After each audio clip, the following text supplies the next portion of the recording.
পঞ্চম তত্ত্ব, আকাশ, নব, ব্যোম। আসলে কোনো ভ্রম নাকি সত্য? ভ্রম তো হতে পারে না, কারণ ভ্রমের মধ্যে কেউ বাঁচতেই পারে না। আর যদি সত্য হয় তাহলে এতটাই বিশাল যে আমাদের চোখের থেকে, আমাদের ইন্দ্রিয়ের থেকে, আমাদের মস্তিষ্কের থেকে, আমাদের চিন্তা ভাবনার থেকেও অনেক ঊর্ধ্বে, যাকে আমরা বুঝতেই পারি না। এটা যতটাই বিশাল আকার, ঠিক ততটাই সরল। এই আকাশ যতই অন্ধকারাচ্ছন্ন, ততটাই আলোর প্রকাশ প্রদান করে থাকে। দেখতে গেলে এ হলো জীবনের সঞ্চালক, কিন্তু যদি ক্রুদ্ধ হয়ে যায় তাহলে প্রাণ কেড়ে নিতেও দ্বিধা বোধ করে না। এই আকাশ শুধুমাত্র পৃথিবী লোক নয়, বরং এই সমগ্র ব্রহ্মাণ্ডকে, এই সমগ্র সৃষ্টিকে, এর প্রত্যেকটা তারাকে, প্রত্যেকটা গ্রহকে একটা বিশেষ স্থান প্রদান করে। এর নিজের কোনোই অস্তিত্ব নেই, কিন্তু সকলকে অস্তিত্ব প্রদান করে। এটাই হলো এই আকাশের মাহাত্ম্য। এই আকাশে হলো মাহাত্ম্যের প্রতিরূপ, যা আমাদের ভাবনা দ্বারা উৎপন্ন হয়। আপনিও আকাশের মতো এই বোধকে আপন করে নিন। আপনার জীবনও আকাশের মতন মহান এবং বিশাল হয়ে উঠবে। আর তখনই মন সুপ্রসন্ন হয়ে বলবে, রাধা রাধা। মানুষ কতটা বিচিত্র হতে পারে। সব সময় স্বপ্ন দেখতে থাকে যে কাল আমি এটা করব, কাল আমি ওটা শুরু করব, কাল আমি ওটা সম্পন্ন করব। এই যে কাল শব্দটা, এই কাল অত্যন্ত বিচিত্র এক শব্দ। আমরা সবসময় এটাকে আসতে দেখতে পাই, কিন্তু এটা আসাতে বর্তমানে পরিণত হয়। আবার আজ নতুন কাল দেখতে পাই, তার জন্য অপেক্ষা করি, যখন সেটা সামনে আসে বর্তমানে পরিণত হয়। এই কাল সবসময় একটা মিথ্যে সান্ত্বনা দেয় যে সে আসছে, কিন্তু সে কখনোই আসে না। যেটা আপনার হাতে রয়েছে তা হলো আজ, বর্তমান। তাই যা করার আছে, যা সম্পন্ন করতে চান, যা শুরু করতে চান, আজ করুন, বর্তমানে করুন। কারণ আজ আপনি যা করবেন সেটাই আপনার ভবিষ্যৎ নির্ধারিত করবে। ভবিষ্যতের বিষয় ভাবতে থাকলে ভবিষ্যৎ সুন্দর হবে না। আজ কর্ম করতে হবে। তাই আজ বর্তমানে জীবনযাপন করুন, কর্ম করুন, আর আমার সাথে ভালোবেসে বলুন, রাধা রাধা। এই সংসারে এমন কিছু মানুষ আছেন যাদেরকে আপনার ভালো লাগে, তারা আপনার প্রিয়। আমরা চাই ওনারা আমাদের কাছে থাকুন, আমরা ওনাদের কাছে থাকি। এবার সেই ক্ষেত্রে আমরা তাদের ভালো ভালো উপহার দেওয়ার চেষ্টা করি, কারণ ওনারা হলেন আমাদের প্রিয়। আর তার বদলে আমরা আশা করে থাকি যে ওনারা আমাদের একটু সম্মান করবেন। এবার এই মানুষজন যারা আমাদের প্রিয়, এদের আমরা একটা উপহার দিই। সোনা দিয়ে থাকি, আভূষণ দিয়ে থাকি, হিরে মুক্ত দিয়ে থাকি। কিন্তু যদি ভেবে দেখি, এই সব কিছুরই একটা মূল্য আছে। ভেবে দেখুন, আপনি কি তাদের এমন কোনো উপহার দিতে পারেন যা কিনা অমূল্য? তা এরকম উপহার কি হতে পারে? ঠিক বলেছেন আপনি, প্রেম। এই প্রেমই হলো অমূল্য, কারণ মন থেকে এর উৎপত্তি হয়। না চেয়ে পাওয়া যায় আর না ছিনিয়ে নেওয়া যায় এই ভালোবাসা। ঠিক এইরকমই হয় এই সম্মান। যদি সম্মান করো তাহলে মন থেকে এবং ভালোবেসে করো, ভয় পেয়ে নয়। মনে রাখবেন, যে মাথা ভয়ের দ্বারা নত হয়, বিরোধিতাও প্রথমে সেই করে থাকে। যে মাথা ভালোবেসে নত হয়, তা আপনার জন্য বলিদানও দিতে পারে। এই সংসারের সব থেকে বড় উপহার, সব থেকে বড় বরদান এই প্রেম এবং সম্মান। তাকে সম্মান করুন আর আমার সাথে ভালোবেসে বলুন, রাধা রাধা। আপনার থেকে বড়, আপনার থেকে মহান হলেন সেই গুরু। এটা কি আবশ্যক যে সেই গুরু কোনো ব্যক্তিই হবেন? কখনোই নয়। গুরু হলেন একটা তত্ত্ব, গুরু হলেন একটা শক্তি। গুরু একজন ব্যক্তি হলে শুধুই একজনই হতেন, কিন্তু তা নয়। গুরু হলেন একটা অনুভূতি, গুরু হলেন শ্রদ্ধা। গুরু তিনি যিনি আপনার ব্যক্তিত্বের পরিচালক হন। গুরু তিনি যিনি আপনার ব্যক্তিত্বের নির্মাতা হন। আপনি কখন, কোথায়, কোন স্থানে, কি রূপে গুরু লাভ করবেন আর কি শিক্ষা লাভ করবেন তা নির্ভর করছে আপনার মানসিকতার উপর, যে আপনি সকলকে কিভাবে আপন করে নিতে পারেন। যদি আপনি গুরুকে আপন করতে চান, জ্ঞানকে আপন করতে চান, তাহলে আপনার মধ্যে শ্রদ্ধা জাগ্রত করতে হবে, সামর্থ্য জাগ্রত করতে হবে। আপনি গুরু এবং জ্ঞানকে আপন করে নিতে পারলে তা এমনিই আপনাকে মহান করে তুলবে। তাহলে আসুন আর আমার সাথে ভালোবেসে বলুন, রাধা রাধা। ক্ষমা একটা অত্যন্ত সুন্দর শব্দ, আমার খুব প্রিয় শব্দ। কিন্তু এই ক্ষমা কখন আর কিভাবে প্রয়োগ করতে হবে সেটা বোঝা প্রয়োজনীয়। এক, যদি আপনি কোনো অন্যায় করেন আর ক্ষমা না চান, ক্ষমা প্রার্থনা না করেন, ক্ষমা চাওয়া থেকে এড়িয়ে যান, তাহলে তাতে আপনারই ক্ষতি হবে। কিভাবে? ক্ষমা না চাইলে মনের মধ্যে অহংকার জাগ্রত হয়, আর অহংকার তো প্রকৃত অর্থে আমাদের ক্ষতিই করে। দুই, কেউ যদি অপরাধ করেন, আপনার থেকে ক্ষমা না চান, তাহলে তাকে ক্ষমা করবেন না। ক্ষমা হলো অত্যন্ত অমূল্য, আর না চাইতেই কাউকে ক্ষমা দান করা এটা উচিত নয়। তিন, যদি কেউ আপনার সাথে অনুচিত কিছু করেন, অপরাধ করেন, আর আপনার থেকে ক্ষমা চান, তাহলে তাকে ক্ষমা করে দিন। তাতে আপনার অন্তরের করুণাবোধ জাগ্রত হবে, প্রেম জাগ্রত হবে, আর তা আপনার জন্য শুভ হবে। চার, যদি আপনি নিজে কোনো অপরাধ করেন, তাহলে অবশ্যই ক্ষমা চাইবেন। তাতে আপনারই লাভ হবে। কিভাবে? সামনের ব্যক্তি আপনাকে ক্ষমা করুক বা না করুক, আপনার অন্তরের অহংকার ক্ষীণ হবে, আর এই মন আরও নির্মল হয়ে উঠবে। এই ক্ষমা অত্যন্ত অমূল্য, ভেবেচিন্তে একে ব্যবহার করুন আর আমার সাথে ভালোবেসে বলুন, রাধা রাধা। কখনো কোনো চাতককে দেখেছেন?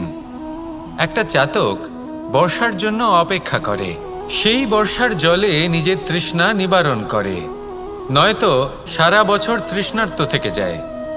ও আকাশের দিকে তাকিয়ে থাকে আর অপেক্ষা করে যে কবে বর্ষা হবে আর কবে আমি আমার তৃষ্ণা নিবারণ করব। সেখানে অন্যদিকে একটি কাক বা একটা পায়রা, এরা কি করে? যেখানে জল পায় পান করে নেয়, যেখানে খাবার পায় খেয়ে নেয়, আত্মীয় স্বজন বন্ধুবান্ধব যাকেই পায় তার সাথে সময় কাটায়, খাবার খায় আর চলে যায়। এবার এদের মধ্যে মিল কোথায় আর পার্থক্য কোথায়? দুজনের কাছেই ডানা রয়েছে, দুজনেই উড়তে পারে। এই আকাশ হলো ওদের, খাবারের দানা ওদের।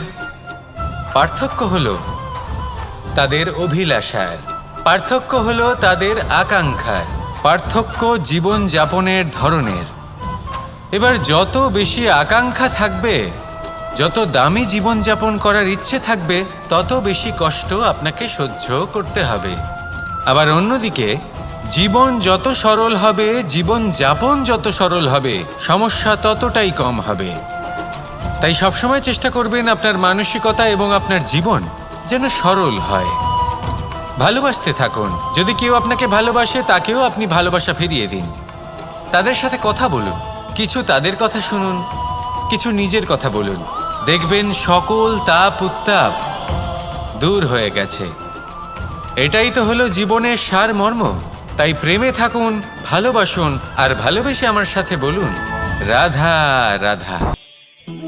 একবার একজন গুরু তার শিষ্যদের পরীক্ষা নিচ্ছিলেন। উনি ওনার প্রত্যেক শিষ্যকে একটি করে পাখি দিয়ে বললেন সেই পাখির বলি দিতে হবে, কিন্তু এমন এক স্থানে যেখানে কেউ তাদের দেখতে পাচ্ছে না। প্রত্যেক শিষ্য নিজের যাত্রা শুরু করলো। কেউ ঘন বনে প্রবেশ করলো, কেউ অন্ধকার গুহায় প্রবেশ করলো, কেউ দূরে কোনো পর্বতের শিখরে পৌঁছে গেল।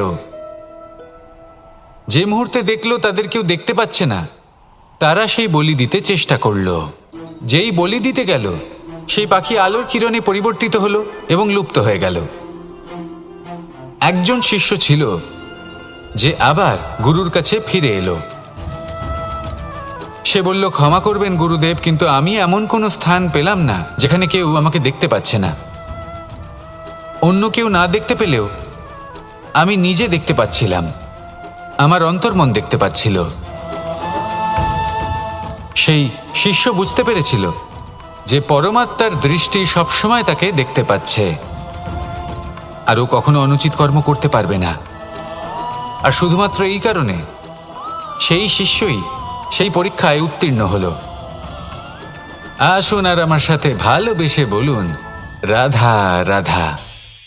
আমরা সবাই ফল খাই, কিন্তু আমাদের সেই ফলই প্রিয় হয় যে পরিপক্ক হয়ে ওঠে, যেটা নম্র হয়, আর যে ফল অনেক বেশি মিষ্টি আর সুস্বাদু হয়ে থাকে, যাদের রঙে বাহার দেখা যায়।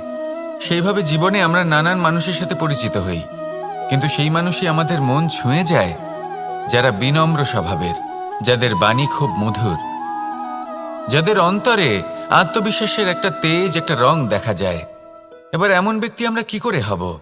ঠিক সেইভাবেই যেমন একটা ফল রোদ, বর্ষা, শীত, বায়ু এই সকল সংকটময় পরিস্থিতির সম্মুখীন হয়ে পরিপক্ক হয়ে ওঠে, সেইভাবেই মানুষ সংকটময় পরিস্থিতির সম্মুখীন হয়ে পরিপক্ক হয়ে ওঠেন। যদি এই সংকটের সম্মুখীন হন তাহলে অভিজ্ঞ হবেন, আর এই অভিজ্ঞতাই শিক্ষা দিয়ে যাবে।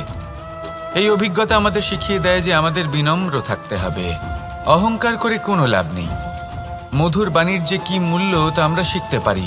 এই অভিজ্ঞতাই আমাদের বুঝিয়ে দেয় যে উচিত অনুচিত কোনটা, আমাদের দৃষ্টিভঙ্গি তৈরি করে, আর এই দৃষ্টিভঙ্গি দ্বারা আত্মবিশ্বাস জাগ্রত হয়। সেই জন্য জীবনে কখনো বিপদ থেকে দূরে পালাবেন না, সেগুলোর সম্মুখীন হন, অভিজ্ঞতা লাভ করুন, তার থেকে শিক্ষা লাভ করুন, এইভাবেই পরিপক্ক হবেন। আসুন আমার সাথে ভালোবেসে বলুন, রাধা রাধা।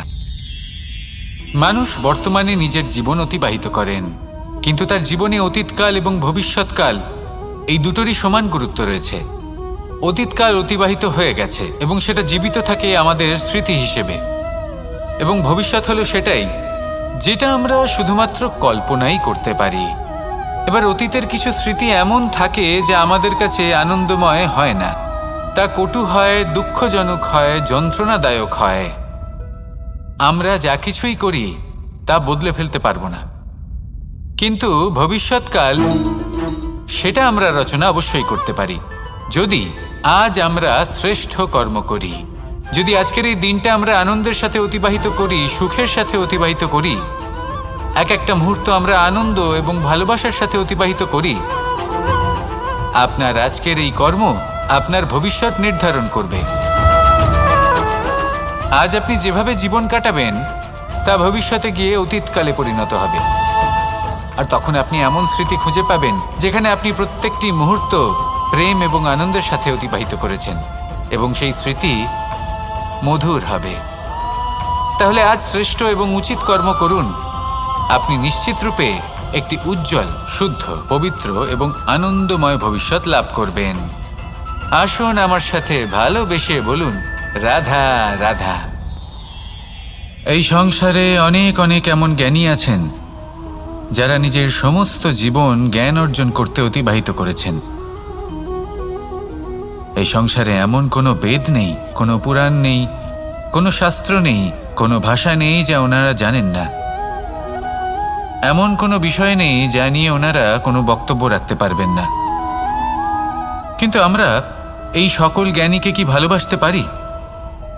এনাদের সকলকে সম্মান করতে পারি না।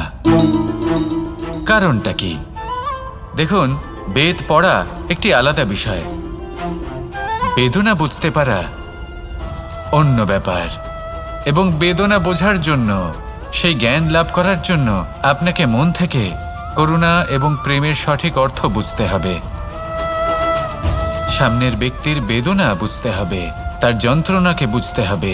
তারপর যে জ্ঞান আপনি অর্জন করেছেন বেদ থেকে, পুরাণ থেকে, শাস্ত্র থেকে, তা প্রয়োগ করে তার বেদনার নিবারণ করা, সেটা বেশি গুরুত্বপূর্ণ। সেই জন্য জীবনে শুধুমাত্র শাস্ত্র এবং বেদ পড়ে জ্ঞান অর্জন করতে সময় নষ্ট করবেন না। মন থেকে প্রেমের কি অর্থ সেই বিষয়ে জ্ঞান লাভ করার চেষ্টা করুন, করুণাও বুঝতে চেষ্টা করুন। একজন শ্রেষ্ঠ ব্যক্তি হয়ে উঠুন, আর আমার সাথে ভালোবেসে বলুন, রাধা রাধা।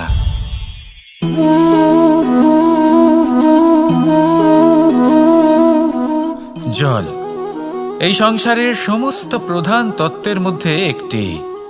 এই জল যে কোনো জ্বালা দূর করে, আগুনকে নিভিয়ে দেওয়ার ক্ষমতা রাখে, অবিরল অবিচলভাবে প্রবাহিত হতে পারে, একে কেউ বাধা দিতে পারে না।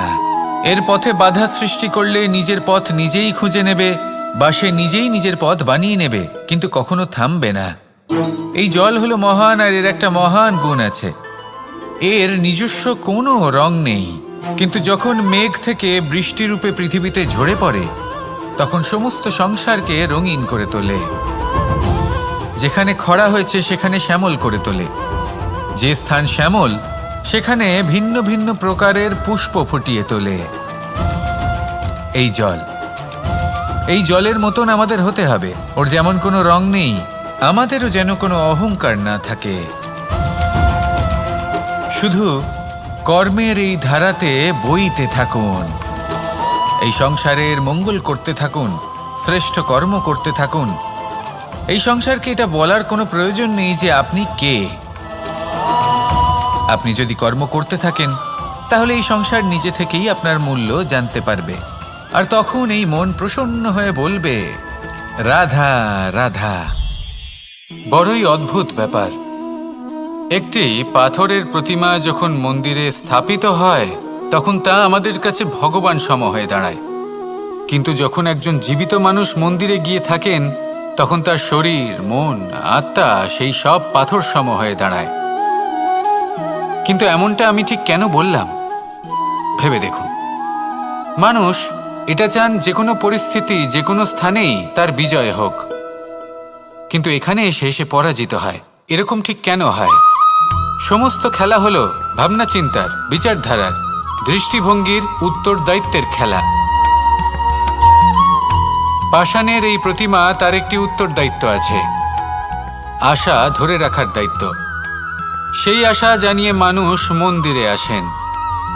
তেমনি মানুষের একটি উত্তরদায়িত্ব আছে যেটা সে ভুলে যায়, আর সেই উত্তরদায়িত্ব হলো এটা, যে মন্দিরে যে ভগবানকে সে প্রসন্ন করতে যাচ্ছে, তাকে সে তখনই খুঁজে পাবে যখন পূর্ণরূপে সে সমর্পিত থাকবে।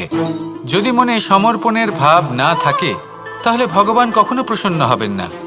নিজের উত্তরদায়িত্ব বোঝার বদলে মানুষ শুধু একটা অনুষ্ঠান পালন করেন। যেমন ফুলের একটা মালা অর্পণ করেন, আর সেই কারণেই তিনি পরাজিত হন। আপনি ফুলের মালা অর্পণ করুন, প্রসাদ অর্পণ করুন, কিন্তু মনের মধ্যে পূর্ণ সমর্পণের ভাব থাকা প্রয়োজনীয়।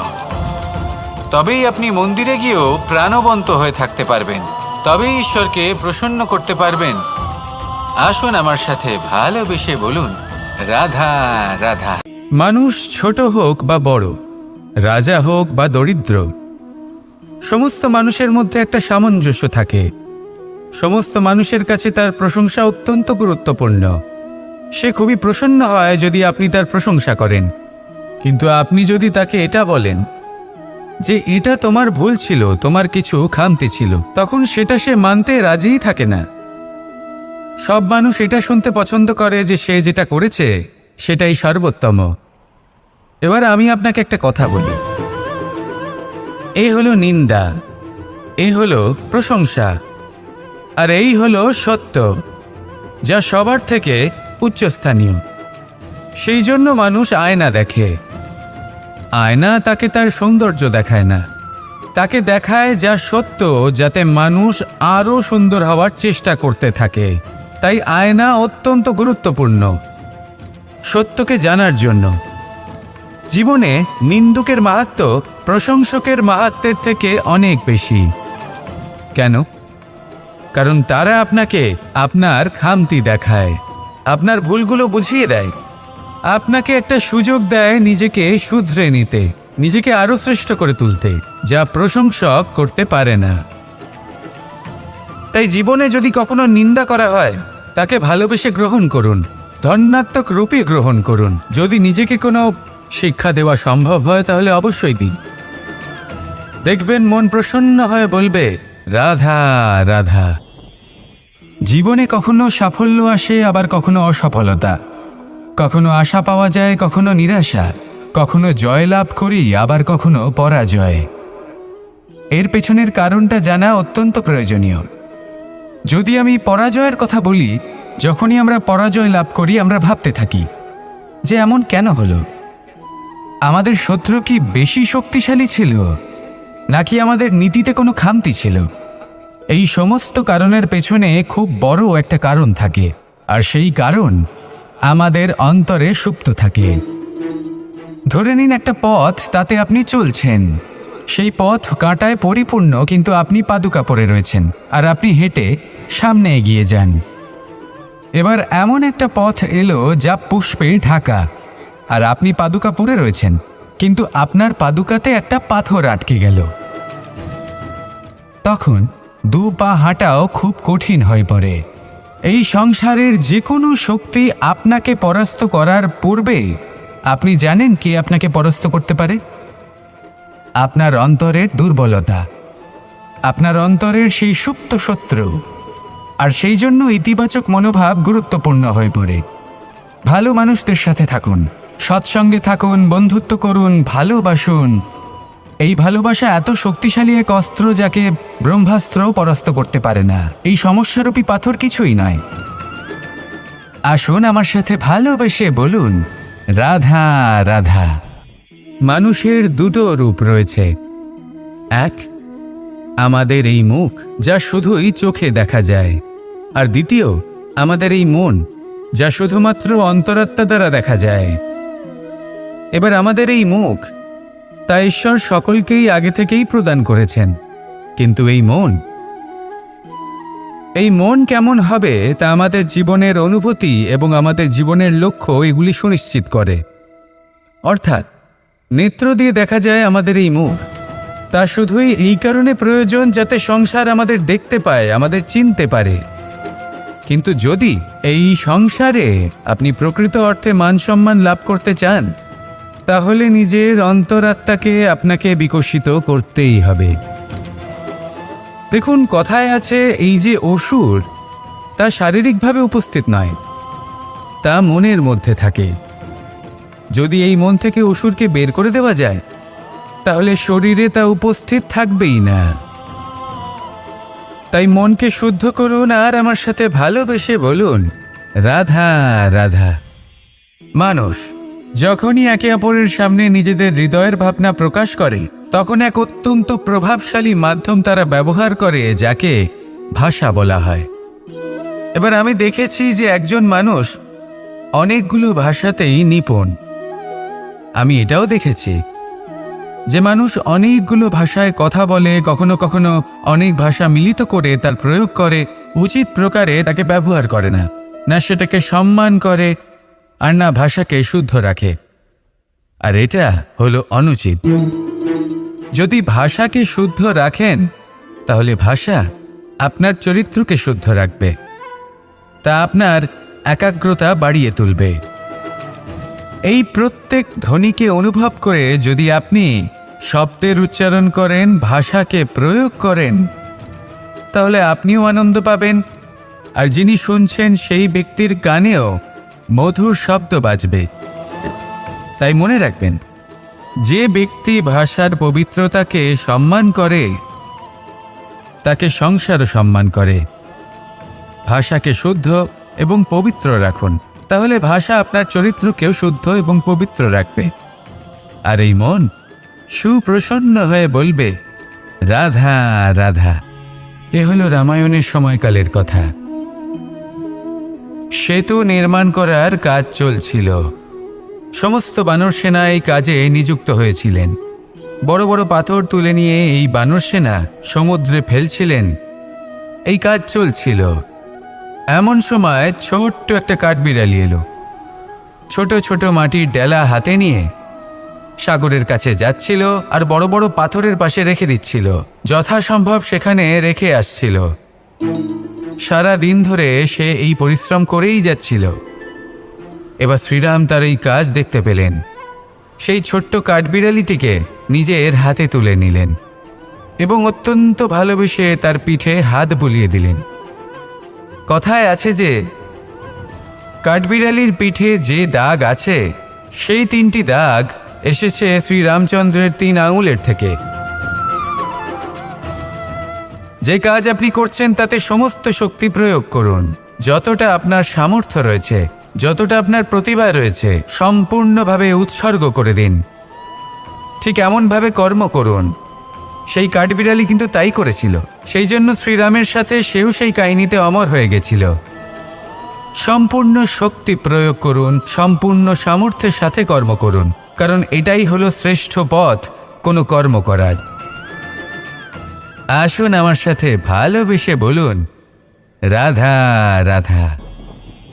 এই সংসারে যখন সাফল্যের পথে আপনি অগ্রসর হবেন, তখন আপনার পরিশ্রম, একাগ্রতা, সাহসের সাথে সাথে সমাজের মানসিকতাও সহ্য করতে হবে। প্রত্যেক ব্যক্তি কিছু না কিছু ভাবেন, কিছু না কিছু বলেন। কিছু মানুষ এমন আছেন যারা ভাববেন যে আপনি কিছুই করতে পারবেন না। তারা আপনার নিন্দা করবেন, আর এই নিন্দার কথা ভেবেই আমরা ভয়ভীত হয়ে পড়ি।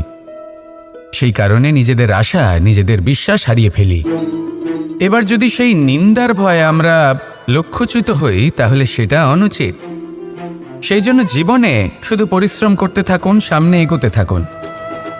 যেই দিন আপনি আপনার লক্ষ্য লাভ করবেন, সেই প্রত্যেক ব্যক্তি যারা নিন্দা করছিলেন তাদের দৃষ্টি আপনা থেকেই পাল্টে যাবে, ঠিক কিনা?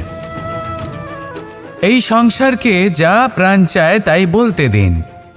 যদি আপনি কারোর কথা শুনতে চান, তাহলে নিজের অন্তরের কথা শুনুন।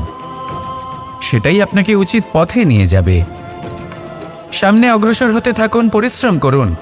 এমন একটা দিন আসবে যেদিন এই নিন্দুক ব্যক্তিরা আপনার লক্ষ্যপ্রাপ্তির উদাহরণ সবাইকে দেবে। আসুন আমার সাথে ভালোবেসে বলুন, রাধা রাধা। মানুষ সুখী জীবনযাপনের প্রতি এতটাই অভ্যস্ত হয়ে পড়ে যে একটা ছোট্ট সমস্যা এলেই সে সবার থেকে সাহায্য চাইতে শুরু করে দেয়।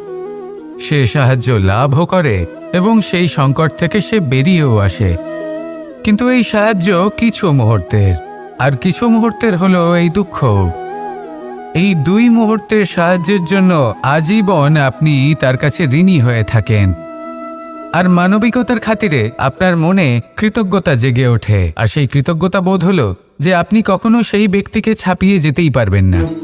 সেই জন্য জীবনে সবসময় চেষ্টা করবেন নিজেকে প্রস্তুত রাখতে সেই সব সমস্যার জন্য, সেই সব বাধার জন্য যেগুলো আপনার জীবনে আসতে পারে।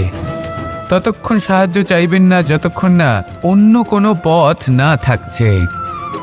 সাহায্য চাওয়া অনুচিত নয়, কিন্তু সাহায্য চাইলে এবং সাহায্য পেলে আপনি আজীবন কৃতজ্ঞ এবং ঋণী হয়ে থাকবেন। আর তারপর একদিন আপনি পরিবর্তন দেখতে পাবেন যে কিভাবে আপনি ছোট ছোট সমস্যার জন্য সাহায্য না চেয়ে বড় বড় সমস্যার সম্মুখীন হতে প্রস্তুত হয়ে গেছেন। এটাই হলো সংসারের নীতি। এটাই পালন করুন আর আমার সাথে ভালোবেসে বলুন, রাধা রাধা। এমন অনেক মানুষ আছেন যারা আমাকে ভগবানের পরিভাষা জানতে চান, যে ভগবান আসলে কি, তিনি কেমন। এবার দেখুন, ভগবান হোক বা আপনার স্বপ্ন হোক বা আপনার লক্ষ্য হোক না কেন, সেই লক্ষ্য তখনই পূর্ণ হয়, তখনই তাকে লাভ করা সম্ভব যখন আপনার দৃষ্টিভঙ্গি মঙ্গলময় হয়। যখন আপনি নিজে মনে করবেন যে আমি যেটা পেতে চাইছি তা শুভ। উদাহরণস্বরূপ, কোনো পাখিকে দেখুন, সে গাছের ডালে বসে এবং সেখানেই বিশ্রাম করে, কিন্তু পড়ে না। কেন?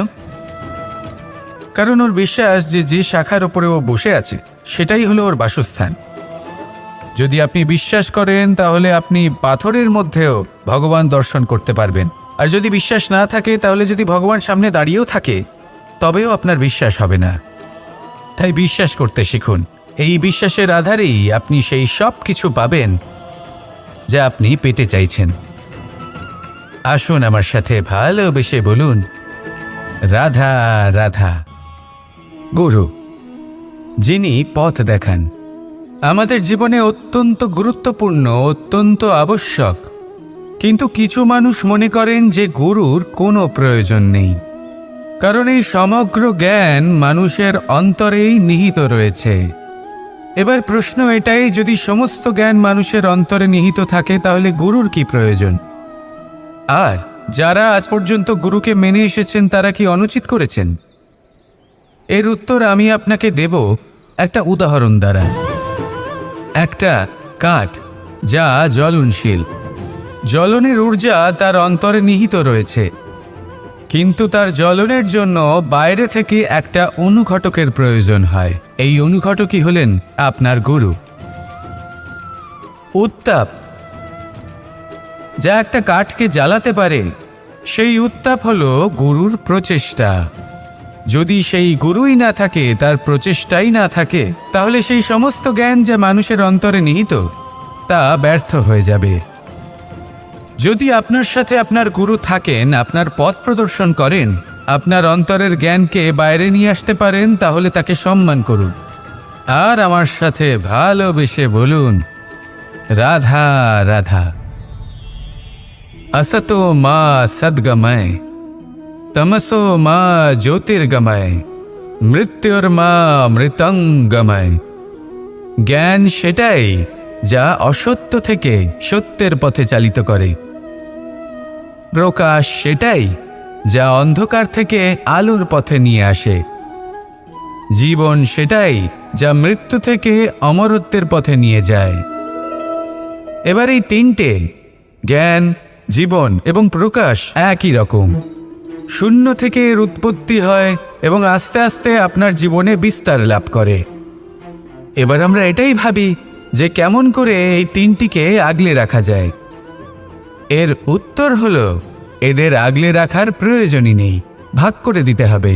কোনো বৃক্ষকেই দেখে নিন, একটি বৃক্ষ অনেক বছর ধরে বেঁচে থাকে। কেন? কারণ সে ভাগ করে দিতে জানে।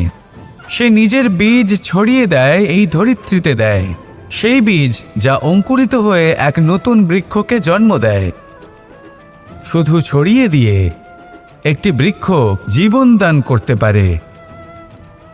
যদি কোনো ব্যক্তি জ্ঞান ছড়াতে শিখে যান, যদি প্রকাশ, আলোর কিরণ ছড়িয়ে দিতে শিখে যায়, কোনো ব্যক্তি তার জীবনের সুখ ছড়িয়ে দিতে শিখে যান, তাহলে তিনি মৃত্যুর পরও মৃত হন না। এই ভাগ করে দেওয়ার সুখটাই কিছুটা আলাদা। এই সুখ অনুভব করুন আর আমার সাথে ভালোবেসে বলুন, রাধা রাধা। আপনি কখনো কোনো সরোবরের দিকে তাকান, যার জল হলো শান্ত, স্থির। আপনি স্পষ্ট দেখতে পাবেন সেই সরোবরের তলদেশে কি রয়েছে। তাতে সাঁতরে বেড়াচ্ছে সুন্দর মাছ, চকচকে কিছু পাথর, স্বর্ণরূপী বালি, সবই আপনি দেখতে পাবেন। কিন্তু যখনই আপনি একটা ছোট্ট পাথর তুলে সেই জলে ছুঁড়ে ফেলবেন, তখন সেই জল বিচলিত হবে আর সেই স্পষ্টতা ন্যূনতম হয়ে যাবে। তারপর কিছুই স্পষ্টভাবে দেখা যাবে না। এই ঘটনা মানুষের সাথেও ঘটে। মানুষ যদি বিচলিত হয়ে পড়ে, তখন সে বুঝতে পারে না যে বর্তমানে কি হয়ে চলেছে আর ভবিষ্যতে কি করা উচিত।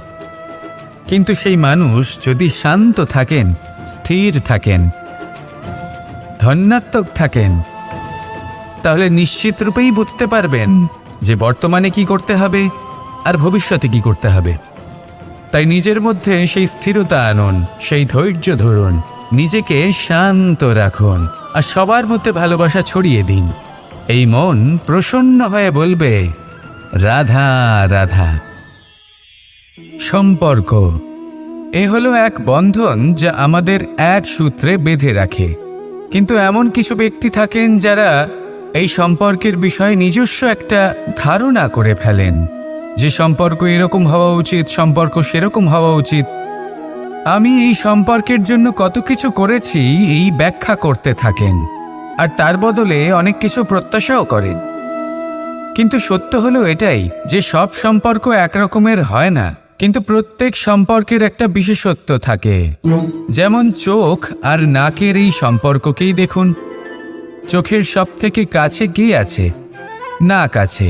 কিন্তু এই চোখ দিয়ে এই নাককে আমরা দেখতেই পাই না। তবে কি ধরে নেব এই সম্পর্কের কোনো মূল্য নেই? এমনও নয়। ঠিক এইভাবেই যদি কোনো ব্যক্তি তার আবেগ আপনার কাছে ব্যক্ত করতে না পারেন বা প্রকট করতে না পারেন বা আপনাকে বোঝাতে না পারেন, তাহলে তার মানে এটা নয় যে তার সাথে আপনার সম্পর্কের তিক্ততা রয়েছে, এমনটা কখনোই নয়। শুধু চোখ আর নাকের এই সম্পর্কের মতোই হলো আমাদের জীবনে আমাদের আপনজনের সাথে সম্পর্ক।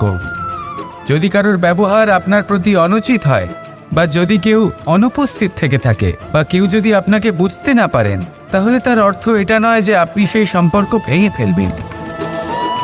বুঝুন, আপনার জীবনে তার গুরুত্ব কোথায় আর তার জীবনে আপনার। সম্পর্ক গড়ে তুলুন, তাকে পালন করতে শিখুন, একসাথে মিলে চলুন। এই মন সুপ্রসন্ন হয়ে বলবে, রাধা রাধা। এই সমগ্র সংসারের সবথেকে গুরুত্বপূর্ণ ব্যক্তি কে? স্বয়ং আপনি। নিজের জন্য তো বটেই, তাই না? কারণ যখন আপনি জন্মগ্রহণ করেন, নিজের চোখ খোলেন, এই সংসারে আসেন, তখনই তো এই সংসারকে আপনি দেখতে পান, অনুভব করতে পারেন। এখানকার আবেগ, এখানকার মানুষজন তখন থেকেই অনুভব করেন। যদি আপনি না থাকেন, তাহলে এই সংসারের অস্তিত্ব আপনার কাছে শূন্যের সমান, তাই না? আপনি না থাকলে এই সংসারও আপনার কাছে নেই। এবার সবাই বলবেন যে এ তো সত্যি কথা, সেই অনুযায়ী তো আমার স্বার্থপর হওয়া উচিত, অহংকারী হওয়া উচিত, কারণ আমার কাছে আমিই তো সব কিছু। দৃষ্টিভঙ্গি পাল্টে দেখুন। আপনার কাছে সবথেকে বেশি গুরুত্বপূর্ণ ব্যক্তি কে? আপনি নিজেই। সেই মানুষটি কেমন হওয়া উচিত একটু ভেবে দেখুন। সবসময় সকলকে সাহায্য করুন, একসাথে মিলে পরিশ্রম করুন, সাহায্য করুন অন্যদেরকে। এটা অতি আবশ্যক। এবং তার থেকেও বেশি গুরুত্বপূর্ণ হলো এটাই যে আপনার মনে যেন কখনো এই বিষয়ে ভয় না থাকে যে আমি আমার প্রিয়জনদের, আমার কাছের মানুষগুলিকে হারিয়ে ফেলব। এই ভয় কখনোই মনের মধ্যে থাকা উচিত নয়। যদি ভয় থাকে তাহলে থাকুক এই বিষয়ে যে সকল মানুষ আমার জীবন থেকে, আমার থেকে দূরে চলে যাচ্ছেন, তাদের বাধা দিতে দিতে আমি যেন নিজেকেই না হারিয়ে ফেলি, নিজের অস্তিত্বকেই না হারিয়ে ফেলি, নিজের ব্যক্তিত্বকে, নিজের বিচারধারাকে, নিজের করুণার শক্তি না হারাই। তাহলে এই ভয় ত্যাগ করুন আর আমার সাথে ভালোবেসে বলুন, রাধা রাধা। এই ফল কি তা বলার কোনো প্রয়োজন নেই। এই ফল কতটা সুস্বাদু সেটাও বলার কোনো প্রয়োজন নেই। ধরুন এমন কোনো মানুষ আসলেন যিনি জানেন না এটা কোন ফল। তিনি এটা দেখে ভাববেন এ তো কাঁটার একটা গুচ্ছ মনে হচ্ছে, নিয়ে ফেলে দেবেন। সেখানে দ্বিতীয় কোনো ব্যক্তি যিনি বুঝদার, তিনি দেখবেন, ভাববেন যে প্রকৃতি এর গায়ে এত কাঁটা কেন দিয়েছে? অবশ্যই সুরক্ষার জন্য দিয়েছে, অর্থাৎ ভিতরে অবশ্যই অমূল্য কিছু রয়েছে। সেই ধরনের ব্যক্তি এই ফলের অন্তরে প্রবেশ করেন এবং এই ফলের আনন্দ উপভোগ করেন। এরকমই কিছুটা আমাদের সংসারেও আমরা দেখতে পাই। প্রত্যেক দিন আমরা নতুন নতুন মানুষের সাথে পরিচিত হই। এমন কিছু ব্যক্তি থাকেন যাদের সাথে প্রথম আলাপের পর আমাদের এটা মনে হয় যে এই ব্যক্তিকে দেখে একটু রাগী ব্যক্তি মনে হচ্ছে, বড়ই অহংকারী বোধ হচ্ছে, উদ্ধত মনে হচ্ছে। বেশিরভাগ মানুষ প্রথম আলাপের পরে তাদের সাথে দূরত্ব বজায় রাখবেন। কিন্তু যিনি বুঝদার ব্যক্তি, তিনি ভাববেন যে এই ব্যক্তি এমন কেন করছেন। হয়তো সুরক্ষার খাতিরে এই ব্যক্তি নিজেকে এরকম করে তুলেছেন যাতে অন্য কোনো ব্যক্তি এসে ওনার সময় নষ্ট না করেন, ওনার আবেগের সাথে ছলনা না করেন, খেলা না করেন। হয়তো অতীতে এমন কোনো ঘটনা ঘটেছে যার জন্য এই ব্যক্তি কিছুটা এরকম হয়ে গেছেন। এমনই একজন ব্যক্তি সেই ব্যক্তির মনের গভীর পর্যন্ত পৌঁছতে পারেন আর সেখান থেকে শুভ গুণগুলিকে বাইরে বের করে আনতে পারেন। এরকমই ব্যক্তি হয়ে উঠুন, এমন বুঝদার ব্যক্তি হয়ে উঠুন যিনি সামনের ব্যক্তির খারাপ গুণগুলিকে অবহেলা করে হৃদয়ের অন্তঃস্থল থেকে শুভ গুণগুলিকে প্রকাশিত করে এবং সেই ব্যক্তিকে দেখাতে পারে। এমন ব্যক্তি হয়ে উঠুন যিনি নিজের জীবনকেও সফল করে তোলেন এবং অন্যের জীবনকেও। আসুন আমার সাথে ভালোবেসে বলুন, রাধা রাধা। আমি জীবনে অনেক ভালো মানুষের সংস্পর্শে এসেছি। এমন ব্যক্তি যিনি আজীবন জ্ঞান লাভ করে থাকেন, পড়তেই থাকেন, পড়তেই থাকেন, জ্ঞান অর্জন করতেই থাকেন, অত্যাধিক জ্ঞান অর্জন করতে থাকেন। কিন্তু এইটুকুই কি যথেষ্ট? ধরে নিন কোনো ব্যক্তি শিল্পকলার বিষয়ে অনেক বই পড়ে ফেলেছেন, কিন্তু কখনো শিল্পকর্মই করেননি। তাহলে সেই জ্ঞানের কী লাভ? কোনো লাভ নেই। এবার এটাই আমাদের জীবনে শেখা প্রয়োজন। আমরা জ্ঞান অর্জন করি, কিন্তু তা যাপন করি না, তা কর্মজীবনে প্রয়োগ করি না। তাহলে এতে কি লাভ হবে? জ্ঞান আছেই সেই জন্য যাতে আমরা জীবনকে আরও শ্রেষ্ঠ করে তোলার জন্য তাকে প্রয়োগ করি। এই জ্ঞান এবং কর্মের একসাথে পথ চলাটাই আবশ্যক। তবেই এই জ্ঞান অভিজ্ঞতায় পরিণত হবে। আর অভিজ্ঞতা দ্বারা যে জ্ঞান লাভ হয় সেটাই সবথেকে বেশি গুরুত্বপূর্ণ, সেটাই হলো সবথেকে বেশি লাভদায়ক। সেই জন্য শুধু জ্ঞান অর্জন করবেন না, তাকে প্রয়োগ করুন, তাকে কর্মজীবনে প্রয়োগ করুন, জীবনকে আরও শ্রেষ্ঠ করে তুলুন। আর আমার সাথে ভালোবেসে বলুন, রাধা রাধা।